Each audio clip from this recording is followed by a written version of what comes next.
Maka tidak ada kata lain, kalau sudah menikah, sudah ijab kabul, maka berdamailah dengan segala kekurangannya. Insya Allah kita bahagia. Rata-rata orang bercerai gara-gara dua. Yang pertama reuni, yang kedua media sosial. Disitulah setan masuk. Ayo, itu dia dulu yang pernah kau suka, sekarang makin bahenol, semakin makin ganteng.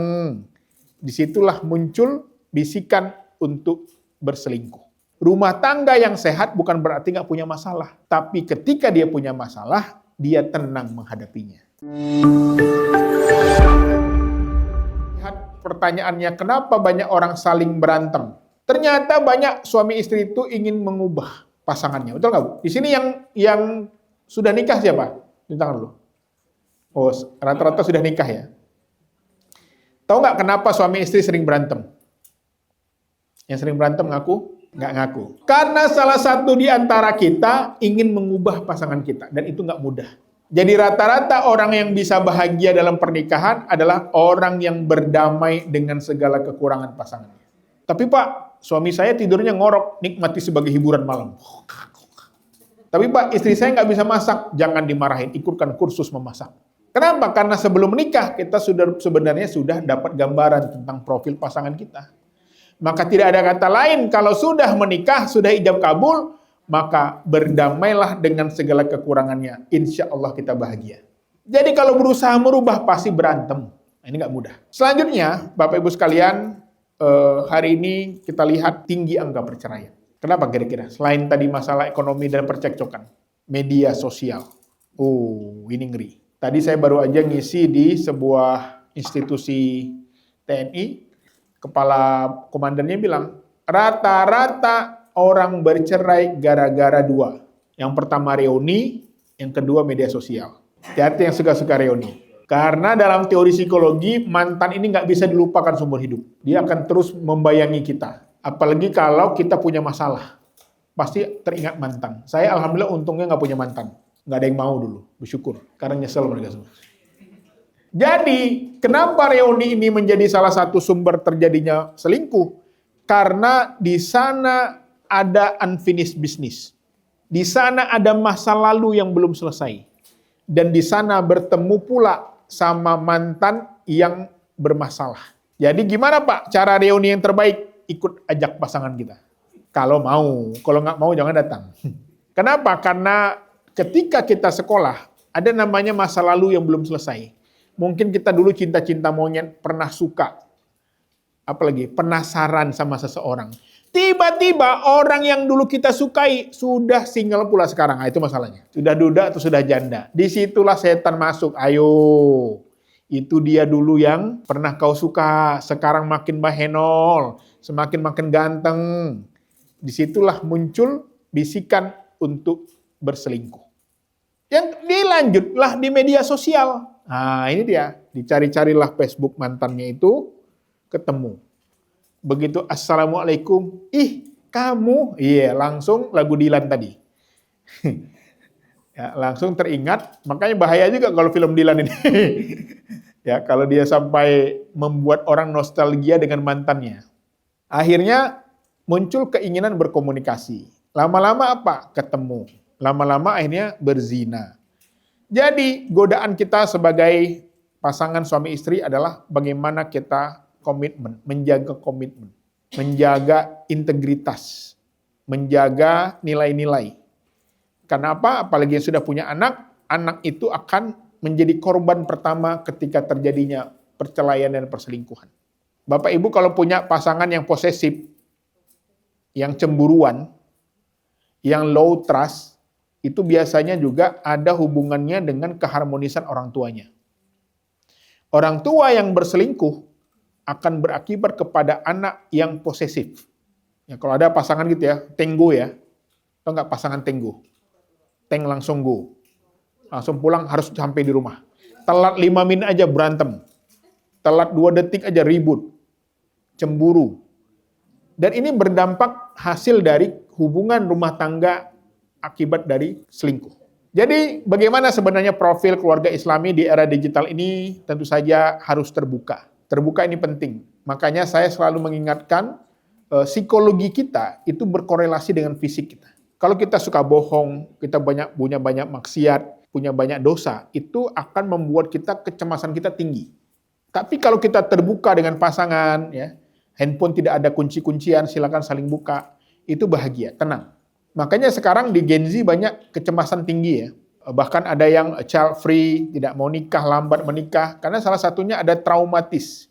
Ada luka yang pernah mereka alami dan takut terulang kembali. Untuk itu, adik-adik sekalian, saya kalau diingat-ingat, dulu nikah modal nekat. Saya sekolah S2 di Malaysia, baru lulus saya langsung lamar istri saya. Kami tinggal di asrama mahasiswa. Saya suruh teman sekamar saya orang Afrika keluar dulu. Saya bawa istri. Teman-teman saya tinggal di masjid. Lalu kami ngontrak. Lalu kami punya motor. Ingat anak sakit malam-malam naik motor. Terus beli mobil tua, dapat beasiswa beli mobil tua. Tapi disitulah tumbuh cinta. Kenapa? Karena ada proses dari nol tadi. Ada proses terjadinya merintis usaha bersama. Membangun bisnis. Kami punya namanya Rumah Konseling. Brandnya Rumah Konseling. Tempat curhat-curhat orang yang mau cerai. Maka Bapak Ibu jangan berantem-berantem, mahal biayanya. Kalau konseling mahal. Saya mahalin supaya tidak ada yang datang. Ternyata semakin banyak yang datang. Bahkan klien kami diaspora lintas benua sekarang. Dari Jerman, dari Amerika. Nah, apa rata-rata masalah semuanya orang? Salah satunya adalah yang paling berat di antara kita adalah self-control. Menjaga keinginan. Yang kedua, rata-rata masalahnya adalah ada luka-luka batin yang belum sembuh dan dibawa dalam pernikahan. Makanya adik-adik yang belum nikah, siapa yang belum nikah coba tangan? Cek betul-betul. Bukan kita mencari kesempurnaan dari pasangan ya, tapi pastikan dia sehat jiwa. Kalau sehat fisik terlihat, tapi yang susah itu kalau tidak sehat secara mental. Apa itu? Sulit tidur. Ini kalau pasangannya sulit tidur, dah ciri-ciri itu. Makanya sekarang banyak penyebab kanker, penyebab gangguan-gangguan fisik itu akibat salah satunya sulit tidur, kurang tidur. Yang kedua, obsesif kompulsif, posesif, apapun perfectionism, gangguan kepribadian yang terlalu detail. Ini banyak adik-adik yang bekerja di farmasi di sini itu biasanya perfect, tapi terbawa dalam rumah tangga akhirnya berantem. Semuanya harus bersih, harus rapi, harus teratur. Ini sumber konflik. Karena takutnya dapat pasangan orang sosial yang lempar handuk sembarangan, lempar baju sembarangan. Pasti berantem. Ini kalau suaminya orang teknik, pasti sering orang kesehatan biasanya perfect. Dapat istri orang sosial, nah itu berantem biasanya. Karena yang satu rapi, yang satu tidak rapi. Yang ketiga, pastikan restu. Nah, ini penting. Restu ini penting. Karena sesungguhnya tidak ada keluarga yang sempurna. Nggak ada suami yang sempurna, nggak ada istri yang sempurna. Kadang suaminya baik, istrinya solehah, mertuanya pula ngajak ribut. Karena ibu mertua biasanya mengalami emptiness syndrome. Seperti seekor burung, ketika anaknya sudah bisa terbang tinggi, mencari makan, si burung teriak-teriak, mencari perhatian. Karena dia kehilangan orang yang dia biasa ayomi. Makanya sama mertua jangan baper. Karena mertua sudah lansia, mereka ingin diperhatikan, butuh validasi, ingin dipuji, ingin didengarkan. Maka cara terbaik anggap dia sebagai orang tua kandung kita. Jadikan dia ibu kita, ayah kita. Jangan baper. Karena mereka kehilangan. Kadang mertua baik, iparnya pula ngajak ribut. Nah, ini masalah ini. Ipar baik, tetangga pulanya ngajak masalah terus. Jadi sesungguhnya tidak ada rumah tangga yang sempurna. Rumah tangga yang sehat bukan berarti nggak punya masalah. Tapi ketika dia punya masalah, dia tenang menghadapinya. Dia sehat. Dia pandai menyelesaikannya dengan baik. Tidak emosional dan tidak terburu-buru. Untuk itu, agar rumah tangga kita sehat, pertama pastikan kita sehat. Pertama, kebutuhan dasar ini penting. Banyak orang bekerja, punya gaji, tapi kebutuhan dasar tidak terpenuhi. Apa itu? Karena apa? Karena banyak gaya tadi. Orang keuangan selalu mengatakan, yang namanya investasi maksimal 30%. Tetapi banyak orang tidak punya tabungan, tidak punya rumah, tidak punya kendaraan, tapi nge-mall tiap minggu. Akhirnya apa yang terjadi? Satu hari terjadi goncangan seperti sekarang, PHK di mana-mana, dia tidak bisa bertahan. Akhirnya apa? Depresi. Maka saya kasih tahu adik-adik, ya, kita siap. Situasi apapun siap dalam hidup. Mau ada perang, mau ada bencana, mau ada COVID, siap. Karena sesungguhnya tugas kita di manusia ini ada 5 aja. Pertama, kita beribadah setiap hari. Doa kita tengah malam. Berbuat baik kita. Kerja keras kita. Terus kita belajar seperti hari ini belajar. Kalau satu hari terjadi ujian musibah dalam hidup, maka doa kita, Bismillahi tawakkaltu 'alallah, la haula wala quwata illa billahil aliyyil azim. Berserah diri. Jadi jangan cemas menghadapi hidup. Makanya saya selalu mengatakan kepada klien-klien saya, kalau punya masalah, simple. Do not overthinking. Jangan overthinking. Apa? Haus mie, lapar mah, ngantuk sakit bro, mati riku, selesai. Apa yang mau kita tangisi? Karena kita sudah berusaha dan berdoa. Tetapi kenapa banyak di antara kita stres? Kenapa banyak di antara kita cemas? Karena kita lupa tentang siapa kita. Kita mencoba mengambil peran Tuhan. Apa itu? Ingin menentukan hasil. Nggak bisa. Soal hasil itu urusan Allah. Manusia tugasnya hanya sampai kepada mencoba, berusaha, doa. Untuk itu, agar kita bahagia dalam rumah tangga, penting kita untuk saling membahagiakan. Banyak suami-suami pengen dilayani seperti raja. Boleh nggak? Makan disuapin, tidur ditidurin, mandi dimandiin. Boleh? Boleh. Tapi ingat, pasangan raja adalah ratu, bukan pembantu. Yang satu raja, yang satu permaisuri.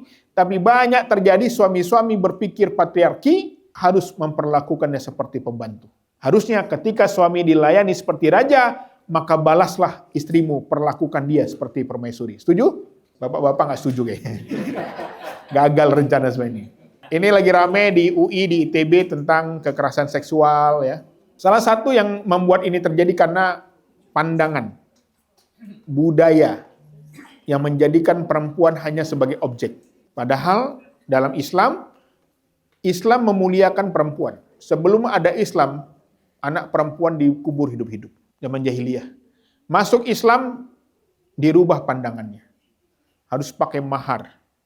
Persetujuan orang tua dan wali. Nggak mudah. Kenapa? Karena Islam memuliakan perempuan. Untuk itu, penting bagi kita dalam pandangan-pandangan rumah tangga, ya, jangan pernah berpikir bahwa istrimu harus di rumah, lalu dia tidak boleh ngapa-ngapain, hanya melayanimu. Karena dia manusia, dia perlu bergaul. Karena dia manusia, perlu bersosialisasi. Karena manusia, dia perlu eksistensi. Tapi pandangan-pandangan yang membuat wanita itu dianggap rendah, itulah yang membuat wanita tidak bahagia. Makanya, Bapak Ibu, cobalah klop hobinya. Sini siapa yang suka touring? Nah, kalau bisa istrinya ikut touring juga. Ada Bu ya, ikut touring Bu ya. Kalau suaminya naik gunung, istrinya suka naik gunung. Istri belajar, atau suami belajar mencoba hobi istri mencoba belajar hobi suami. Istri saya kebetulan introvert, dia nggak suka kemana-mana. Alhamdulillah, tapi dia nggak melarang saya. Yang penting jangan dilarang. Ya, yang penting kalau nggak mau ikut, jangan larang. Kalau mau ikut, ya, jangan larang dia mancing, jangan larang dia touring, jangan larang dia camping. Ya, saya setiap minggu 2 kali main bola, mini soccer. Wah, seneng. Istri saya bilang, tafadhol, silahkan. Efeknya apa? Ketika suami ini bahagia, dia juga bisa lebih cerdas dan semangat mencari nafkah. Kalau hobinya dijalankan. Makanya hobi itu ibarat kita memegang gelas. Ini gelas nih. Diisi air terus. Ini berat lama-lama. 1 jam, 2 jam berat. Inilah stres. Lalu gimana caranya biar kita nggak stres? Ada 2 caranya. Dilepas gelasnya, jangan baper artinya, udah apa yang terjadi, pasrah. Atau dibolongi gelasnya, sehingga airnya berkurang, sehingga beban ringan. Dan menyalurkan hobi adalah membolongi gelas itu. Hobi. Makanya kalau bisa di ruang kerja ada permainan, ada yang membuat kita itu bisa rileks. Ya, hobi saya makan, hobi kuliner ya. Kemudian jalan ya, hobi ya. Saya termasuk orang yang ekstrovert, nggak bisa diem di rumah. Istri saya introvert. Ya udah, jangan saling melarang. Kuncinya itu aja. Ya. Dan penting bagi kita untuk menjadi teladan. Nah, ini apalagi yang sudah punya anak itu tahu siapa kita sebenarnya. Anak itu ibarat kita punya atasan di kantor. Awal datang dia baik, hormat. Tapi di tengah jalan kita tahu dia selingkuh. Dia korupsi, maka mungkin kita hanya pura-pura baik setelah itu. Tapi dalam hati kita, dasar lo penjahat. Begitu juga anak-anak kita. Kalau dia tahu siapa sebenarnya orang tuanya, dia akan dendam dan sakit hati. Makanya kenapa banyak anak buah membangkang? Kenapa banyak istri membangkang? Kenapa banyak anak membangkang sama orang tua? Karena dia tahu siapa sebenarnya orang tua kita. Makanya dalam Islam diajarkan untuk saling menjaga aib, saling menjaga citra di hadapan anak. Karena sesungguhnya semua orang punya masalah. Semua orang punya dosa. Semua orang punya masa lalu. Semua orang punya gangguan, hambatan, tantangan. Tapi tidak semua orang bisa melewatinya dengan tenang. Untuk itu, Bapak Ibu sekalian, kajian hari ini nggak dalam-dalam, nggak usah jauh-jauh supaya diundang lagi. Nanti bisa yang mau ngikutin kontennya di Instagram saya, Instagramnya Muhammad Iqbal PSY, saya psikolog keluarga dan pernikahan. TikToknya Iqbar_psikolog, sering live juga. Kita akan coba menenangkan, mengambil hikmah dari setiap kejadian. Jangan pernah menoleh selalu lama kepada masa lalu. Karena kalau kita terlalu lama melihat masa lalu, kita lupa dengan masa depan. Karena sesungguhnya masa lalu dibalik luka, patah, jatuh, berdarah, sesungguhnya bukan hanya membuat kita terpuruk, tapi ada hikmah yang membuat kita lebih kuat.